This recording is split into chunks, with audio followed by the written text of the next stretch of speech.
नमस्कार, बिहार तक में आपका स्वागत है और मैं हूँ सुजीत।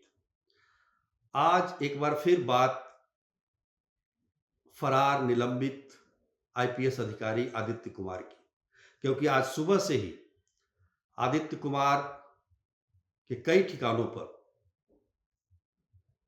स्पेशल विजिलेंस यूनिट की रेड चल रही है, छापेमारी चल रही थी। विशेष निगरानी इकाई जिसने 5 दिसंबर को आदित्य कुमार के खिलाफ आय से अधिक संपत्ति का मामला दर्ज किया था और उसी एवज में ये छापेमारी की गई है। छापेमारी पटना में भी हुई, गाजियाबाद में भी हुई और मेरठ में भी हुई। पटना के वंशी कुंज सोसाइटी में उनका अपार्टमेंट है, वहाँ पर छापेमारी हुई आदित्य कुमार का। वसुंधरा जो कि गाजियाबाद में है, वहाँ पे सेक्टर 6 में उनके अपार्टमेंट पे छापेमारी हुई और जो पैतृक उनका आवास है मेरठ में, वहाँ भी छापेमारी की गई। छापेमारी के बाद बताया गया कि करीब 20 लाख रुपए नकद बरामद किए गए हैं और प्रॉपर्टी के कई कागजात, इन्वेस्टमेंट के कई कागजात ये भी बरामद हुए हैं, जिसकी जांच की जा रही है। 3 जो प्रॉपर्टी बरामद हुई है, पटना, गाजियाबाद और पटना में 2 और गाजियाबाद में 1, उसकी कीमत स्पेशल विजिलेंस यूनिट ने 1 करोड़ 8 लाख लगाई है। तो कुल मिलाकर जो स्थिति है कि आदित्य कुमार, जिनको काफ़ी दिनों से एक दूसरी जांच एजेंसी आर्थिक अपराध इकाई ढूंढ रही है, जो मामला साइबर क्राइम से जुड़ा हुआ है। 15 अक्टूबर को यह मामला दर्ज होता है और इस मामले के दर्ज होने के बाद जो खुलासा हुआ, उससे लगा कि धमाका हो जाएगा, क्योंकि एक व्यक्ति को फर्जी चीफ जस्टिस बनाकर पटना हाई कोर्ट का और बिहार के डीजीपी को फ़ोन करवाया गया और उनसे शराब के मामले में जो एक केस दर्ज था तत्कालीन गया के एसएसपी आदित्य कुमार पर, उसको ख़त्म करवाया गया।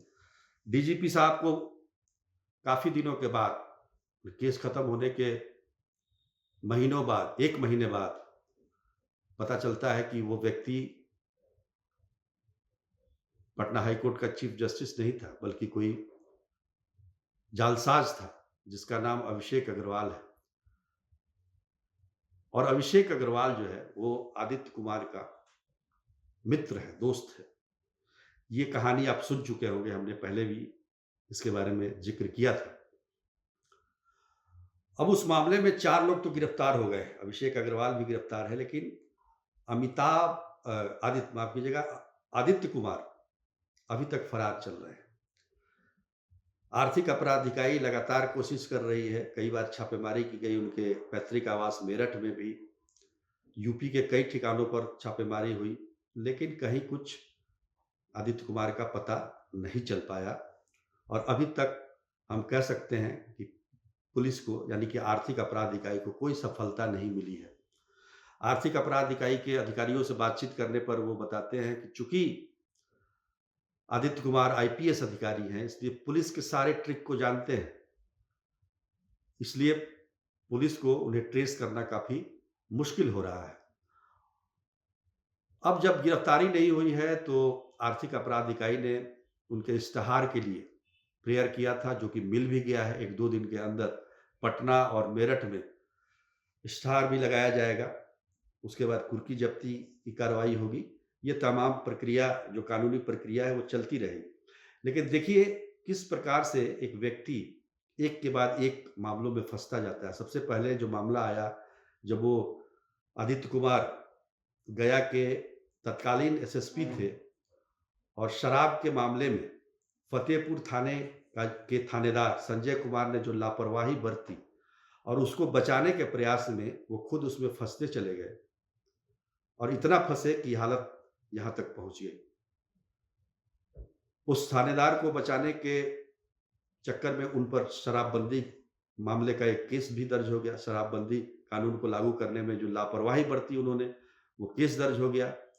उस केस को खत्म करवाने के लिए उन्होंने अभिषेक अग्रवाल नाम के व्यक्ति का सहारा लिया, जो पटना हाई कोर्ट का चीफ जस्टिस बन के बिहार के डीजीपी को फ़ोन करने लगा और केस खत्म करवाया। अब उस मामले में भी खुलासा हो गया, तो उस मामले में आर्थिक अपराध इकाई ने एक एक और केस दर्ज कर दिया आदित्य कुमार पर। अब ये मामला चल रहा था, तो पता चला कि उनके पास आय से अधिक संपत्ति का मामला हो गया। तो विशेष निगरानी इकाई ने आय से अधिक संपत्ति का मामला दर्ज कर दिया। तो कुल मिलाकर स्थिति ये है कि आदित्य कुमार को पुलिस तलाश कर रही है, वो मिल नहीं रहे हैं।